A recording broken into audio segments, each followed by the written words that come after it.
UHD quality video streaming, internet like a boss. SLT Mobitel Fiber. UHD quality video streaming, internet like a boss. SLT Mobitel Fiber. නව ඩොමෙක්ස් වැල්ලම් සහ විසබීජ අවම කර දින 3ක් දක්වා toilet එක ෆ්‍රෙෂ්ව තමයි. ඩොමෙක්ස්.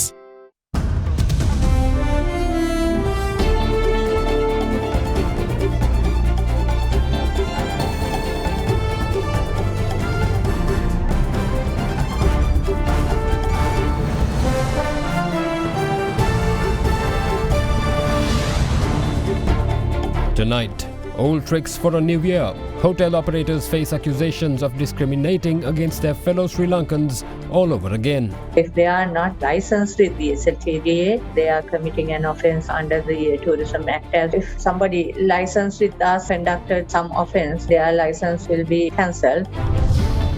The option is on the table. The Cabinet Corps spokesman says the government is not afraid to seek help. We are talking to World Bank and also the Asian Development Bank. We have kept our doors open to speak to the International Monetary Fund also. A shot in the arm. Sri Lanka is set to receive a cash boost of 25 billion rupees from the Chinese government in the aftermath of the Wang visit. Flying high. Sri Lanka's national carrier returns to monthly profitability after a challenging 2021. All this and much more coming up on First at 9 this Tuesday, the 11th of January 2022. Introducing New Hellmann's, the world's #1 mayonnaise brand now in Sri Lanka. From AdaDerana, this is AdaDerana First at 9. Live from Studio 24 in Colombo.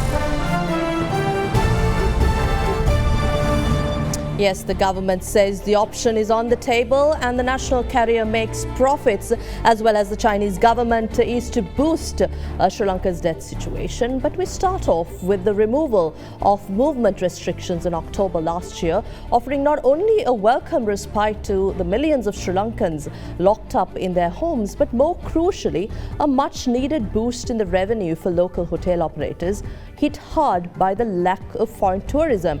Now, with Sri Lankans flocking to the country's world-famous tourist hotspots, hotels were once again able to open their doors and resume business as usual. However, the resurgence in foreign arrivals in November and December last year has seen a cold shoulder being shown to not only Sri Lankan travellers, but to those from specific subcontinent countries as well.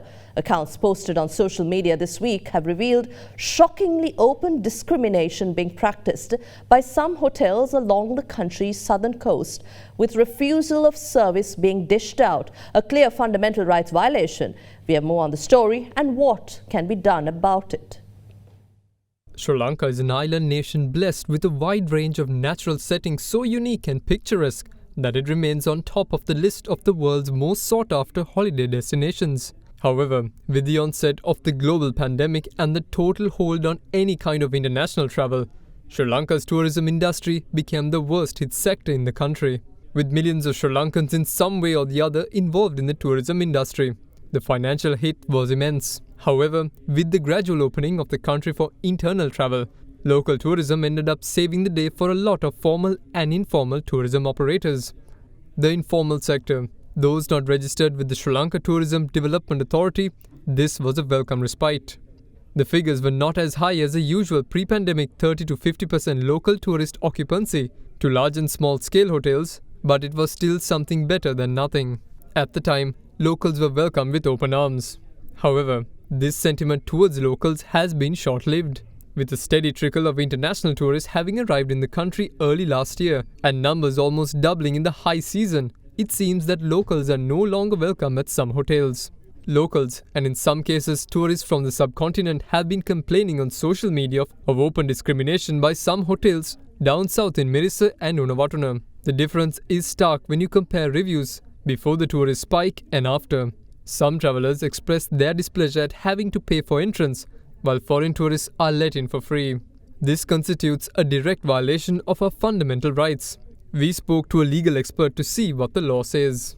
Our constitution in Article 12.2 provides that no citizen should be discriminated on various grounds. However, our constitution only provides a remedy for fundamental rights violations against the state. Although we do have certain historical examples where action has been filed in the district court for a declaration of fundamental rights violations. The constitution provides that it is the duty of the state to protect these fundamental rights and to further these fundamental rights. So it is the duty of all the state organs concerned. If the locals cannot enter a hotel within their own country, it is the duty of the state to ensure that these hotel owners are regulated. On a more practical note, if somebody is not being allowed to enter into a hotel for the reason that they are Sri Lankan citizen, they should immediately complain such hotel to the Sri Lanka Tourist Board. They can also make a complaint to the Consumer Affairs Authority, and those state organs should definitely take action against the hotels concerned for discriminating the local citizen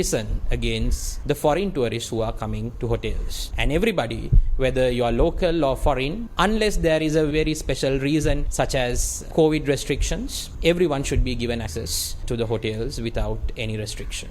This issue is not a new one and has been brought to the attention of local authorities in the past years. According to the SLTDA, investigations were launched previously, which helped bring an end to such discriminatory behavior. Speaking to First at 9, Director General of the SLTDA Dhammika Vijayasinghe explained the repercussions hotel operators could expect. Only instance that somebody is allowed to take only foreign tourists is in the case of safe and secure level 1 hotels, which are supposed to take only the unvaccinated foreign tourists at the moment under COVID situation. Otherwise, they can't say that they can't take Sri Lankan or South Asian travelers. That's not allowed as per the constitution of the country. If they are not licensed with the SLTDA, that means they are committing an offense under the Tourism Act as well, because they are supposed to be licensed with SLTDA to provide services to a tourist. If somebody licensed with us are found to have conducted some offense, then their license will be cancelled. That will be upon thorough investigation and finding them guilty of an offense. However, according to the SLTDA, travelers need to take the next step.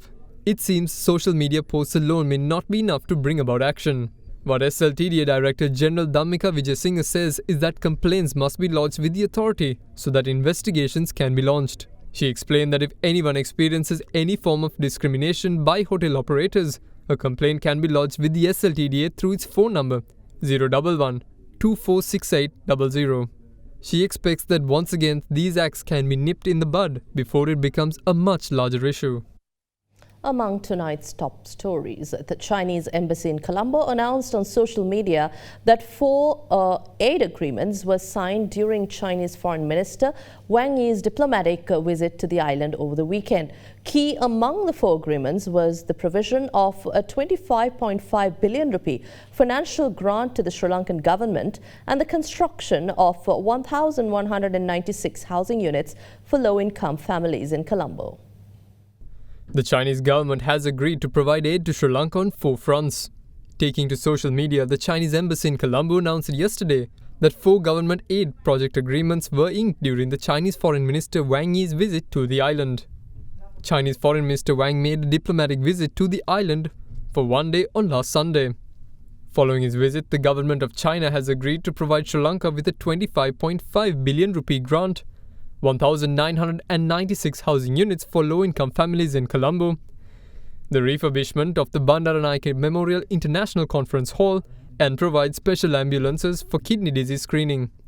In addition to this, a host of other matters were discussed during Wang's bilateral discussions with Prime Minister Mahinda Rajapaksa on Sunday. Some of the topics that drew attention were the further strengthening of support for Sri Lanka's vaccine program and attracting investments to the port city and Hambantota industrial zone. In addition, the conversation also focused on increasing tourism from China to Sri Lanka, increasing Sri Lankan exports to China, and enhancing cultural cooperation, especially in the area of Buddhist ties. Meanwhile, Cabinet co-spokesperson Dr. Ramesh Pathirana touched on government plans to face down its balance of payments issue at the Cabinet media briefing today. He offered a clarification on the agreement on economic and technical cooperation signed between China and Sri Lanka following the visit of Chinese Foreign Minister Wang Yi which consists of an 800 million yuan project financing facility. He also reiterated government hasn't completely ruled out the International Monetary Fund from an economic recovery equation after all. It's a bilateral agreement. It's not a free trade agreement as such. As an independent country, we've been liaising with all these countries in the world. We are friends of all countries, enemies of none. So we have entered into certain agreements with India and also with China. So these are agreements that we reached on consensus, and there is nothing special about it. Recently, India also extended their support by way of a $1 billion agreement for the concessions, or loan agreement rather. Meanwhile, the minister was also quizzed on measures taken by the government to manage the country's debt crisis. Yes, restructuring is one option. So we need to talk to the agencies and the countries and the debt owners. So that is one option. And also at the same time, we are talking to World Bank and also the Asian Development Bank. We have kept our doors open to speak to the International Monetary Fund also. And also we are liaising closely with India and China and also Japan. Those are the countries historically who had helped our country. So we are quite confident that we should be able to manage this crisis. But it's a matter of time. Also, at the weekly cabinet media briefing today, government announced the setting up of a new sugar factory in Monaragala that will seek to increase local sugar production and lessen the import burden on the country's coffers. Cabinet co-spokesperson Dr. Ramesh Patirana addressed fears of power cuts, saying that there is a risk of outages for the next 10 days until the broken generator at Norochole power plant is fixed. The weekly cabinet media briefing was held this morning, where a host of new decisions were announced. Among them was a decision taken to increase local sugar production through the setting up of a new sugar factory under the Ceylon Sugar Company in Valioya in the Monaragala district. With Sri Lanka's sugar requirement each estimated at 600,000 metric tons and local production at a mere 45,000 metric tons, this new project is expected to boost local production to some extent and lessen imports. In addition, the cabinet has also green-lighted measures to develop the country's tourism sector through the Sri Lanka Tourism Development Authority's Industry Support Scheme for Global Promotion under post-COVID status. According to this program, concessions are expected to be given to local destination management companies, hotel owners and online travel agents for a maximum period of 6 months in the year 2022. The Board of Directors of the authority has approved the allocation of 400 million rupees for this program. Further, the cabinet has also given the nod for the importation of 200,000 metric tons of Nadu rice and 100,000 metric tons of short grain rice as a substitute for summer rice to ensure the availability of required rice consignments in the open market. That freedom is given to Satos and also for some private sector importers, that is considering the prevailing situation of the rice market in Sri Lanka. The prices have gone up a lot, partly because there is a reduction of the yield in the country. So as a remedial measure, we have allowed to import certain quantity. Last time we took the cabinet decision to import rice from Myanmar and Pakistan. This time it's from India. Whatever the country of origin, we want to ensure that we bring sufficient quantity to ensure that we stabilize the market prices. That is the sole intention of the government. What's more, the cabinet has also approved a proposal tabled by the Minister of Agriculture to commence fertilizer procurement to supply locally produced organic fertilizer to farmers for the Yalla season. Further, the cabinet nod was also given to purchase eco-friendly fertilizer supplied by local manufacturers in accordance with the prescribed standard by the two government fertilizer companies, utilizing grants allocated for the fertilizer subsidy program for 2022. Meanwhile, the cabinet has also consented to the gazetting of the Animal Welfare Bill drafted by the legal draftsman and submitted for Parliament approval. The bill, which has also received the clearance of the Attorney General, was approved for immediate completion by the cabinet on the 19th of October 2020. In the meantime, the Ceylon Electricity Board yesterday published a manual load shedding schedule which includes the times and areas where there could be scheduled power cuts in the future. At the cabinet media briefing today, Cabinet co-spokesperson Dr. Ramesh Patirana outlined the reasons for such scheduled power cuts. Norochcholai විදුලි බලාගාරේ ජනන යන්ත්‍රයක් අක්‍රිය වෙලා තිබෙනවා. එය යථාවත් කිරීමට තවත් දින 9ත් 10ත් අතර කාලයක් ගතවන බව තමයි විදුලි බල මණ්ඩලයේ අදහස. එම ජනන යන්ත්‍රය නැවත ප්‍රතිස්ථාපනය කිරීමෙන් පසුව ඒ පිළිබඳ ගැටලුවක් ඇති වෙන්නේ නැහැ. ආසන්න වශයෙන් දින 9ක් ගත වෙනවා නම් අපි බලාපොරොත්තු වෙන්නේ මේ මාසේ 20 වන දින කියන කාරණේ. එතකොට දැනට සපුගස්කන්ධ බලාගාරය වෙනුවෙන් අවශ්‍ය දැවිතෙල් යම් ප්‍රමාණයක් රට සතුව තිබෙනවා. ඒක ක්‍රමානුකූල මුද්දා හැරෙමින් තිබෙනවා. ඒ නිසා ඉදිරි දින 5ක කාලය ඇතුළත අපිට මේක කළමනා නිරාකරණය කර ගැනීමට හැකියාව ලැබෙනවා. නමුත් ඔබ සඳහන් කළ ආකාරයට ගැටලුවක් තිබෙනවා. ඒ ගැටලුව යම් පමණකට අපිට මතුවෙන්න පුළුවන් ඉදිරි දින 10ක කාලය තුල. එහිදී මේ ඉදිරිපත් කරලා තිබෙන සැලැස්මට අනුව යම් අවස්ථාවලදී යම් විදුලිය බිඳ වැටීමක් සිදු වෙන්න පුළුවන්. ඒ නිසා තමයි විදුලි බල මණ්ඩලය පූර්වගාමී පියවරක් හැටියට ජනතාව දැනුවත් කරන කටයුතු කරලා තිබෙන්නේ. A vaccination week until the 17th of January. Details after this break. Big 3. Health Ministry launched a vaccination week starting today to encourage the public to go out and get their booster jab in order to stave off the Omicron variant, as low participation numbers have been posted and reported in the past few weeks. Director General of Health Services Dr. Asela Gunawardena also warned people not to fall prey to misinformation on booster doses, as none of the claims floating around have any scientific basis. With fears of the spread of the Omicron variant growing among the public, the government has urged people above 20 to get the booster dose as soon as possible. Even the latest data from a study conducted in the UK Health Security Agency shows that booster doses are continuing to provide high levels of protection against severe disease from the Omicron variant among older adults. It says that people aged 65 years and above who have completed 3 months since their booster doses get an estimated 90% protection against hospitalization. However, local health authorities are reporting a reluctance and drop in public enthusiasm for the booster dose. Accordingly, a vaccination week starting from today has been announced by the ministry that will look to widen the cover through increased vaccine centres and mobile vaccinations.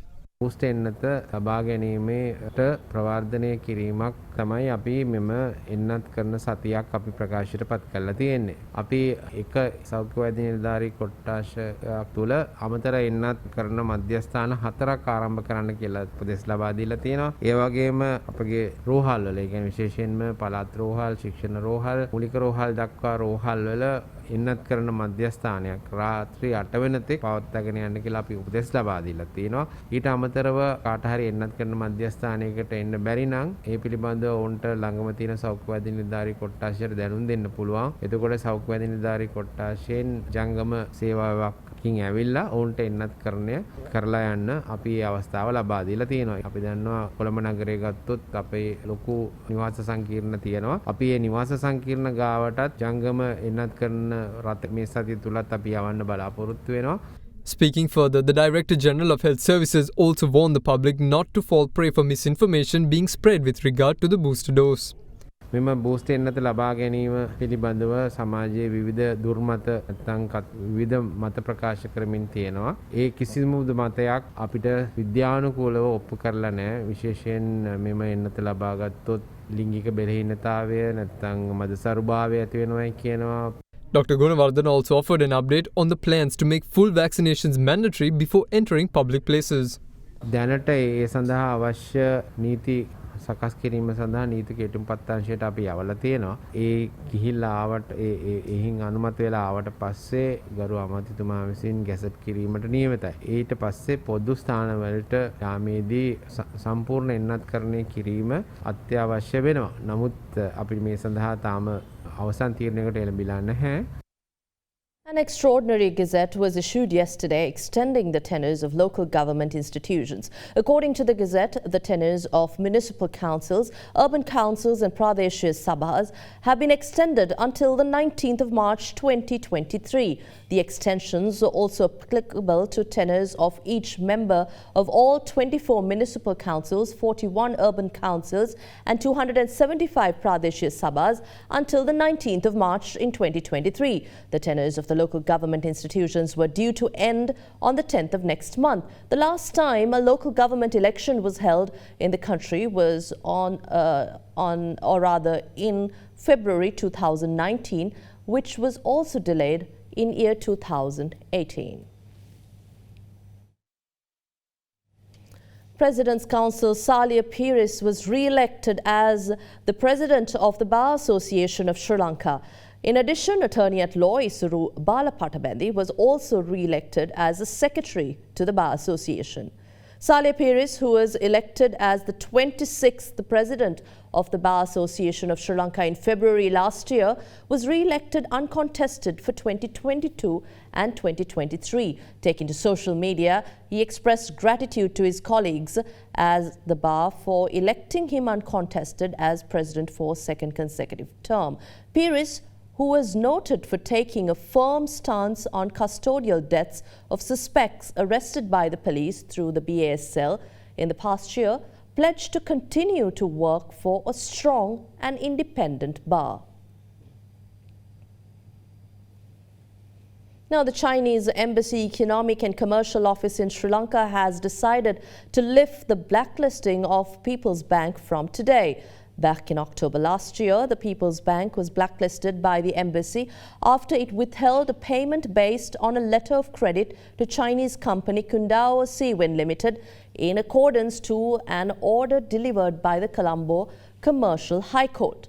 The payment of $4.9 million was blocked by the Colombo Commercial High Court after state-owned Ceylon Fertilizer Company filed action seeking an interim order to prevent the payment due to a dispute over the quality of a large shipment of organic fertilizer supplied by the Chinese company. However, following the blacklisting of the People's Bank by the Chinese embassy, an agreement was placed between Sri Lankan authorities and Qingdao Seawind, whereas $6.7 million was paid to the Chinese company for a new shipment of fertilizer to be delivered, subject to testing at the SGS laboratory in Switzerland.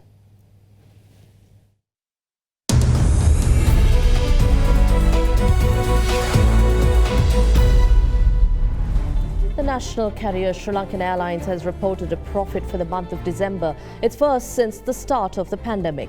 The company announced a profit of $9.25 million and a group profit of $10.66 million in the month after having to implement some harsh measures, including a shift in focus towards cargo in the past year. Sri Lankan Airlines has reported its first monthly profit since the beginning of the global pandemic. In a media communique released today, the national carrier reported a company profit of $9.25 million and a group profit of $10.66 million in the month of December 2021. This accounts for a 200% spike in revenue year-on-year, while also representing 80% of pre-pandemic levels. The airline also reported a profit of $11.43 million for December 2021 in air transportation levels, which is the highest recorded profit from air transportation in over 20 years, it added. Commenting on the achievement, Sri Lankan Airlines chairman Ashok Patirage put it down to sacrifices made by all its staff. He explained that during the past 2 years, the airline is reaping the benefits of the multifaceted initiatives implemented to reduce operational costs that every employee contributed towards. Sri Lankan operated close to 800 flights during the month of December, carrying a total of 228,203 passengers, which was in excess of 13 times the number of passengers carried in December 2020. Further, the airline also carried a total of 7,877 metric tons of cargo, a 147% increase from December 2020. At the height of the pandemic, Sri Lankan switched its strategy to focus on cargo operations, which offered a boost for exports and the air transportation of vital medical supplies, vaccines and other commercial cargo across borders, with passenger air travel at a virtual halt. Thus, the airline says it managed to keep its fleet in operation, despite other airlines having grounded their aircraft. The Central Bank of Sri Lanka responded to what it termed misleading and erroneous interrogations regarding, or rather interpretations regarding its gold holdings at the end of December 2021. A statement posted on the bank's website says that changes in the composition of official reserves remains in accordance with current reserves management needs and priorities and takes into account considering all aspects of the reserves management requirements. Responding to reports of the central bank having sold off some of its gold reserves, the statement points out that gold holdings had been increased from 3.6% of gross official reserves of $2.6 billion in 2008 to 10.9% of $8.2 billion in 2014. This, it says, made it evident that the gold holdings may change from time to time, reflecting the needs of the central bank to buy, hold or liquidate its holdings in accordance with the prevailing reserves management priorities. It explains that while the bank's gold holdings may have decreased to $175 million or 5.6% of gross reserves of $3.1 billion at the end of 2021, the central bank may at a future date look at increasing its gold holdings when foreign reserves levels grow to values that may warrant a change in the composition of the reserves portfolio. And that ends tonight's edition of First at 9 on AdaDerana. Good night.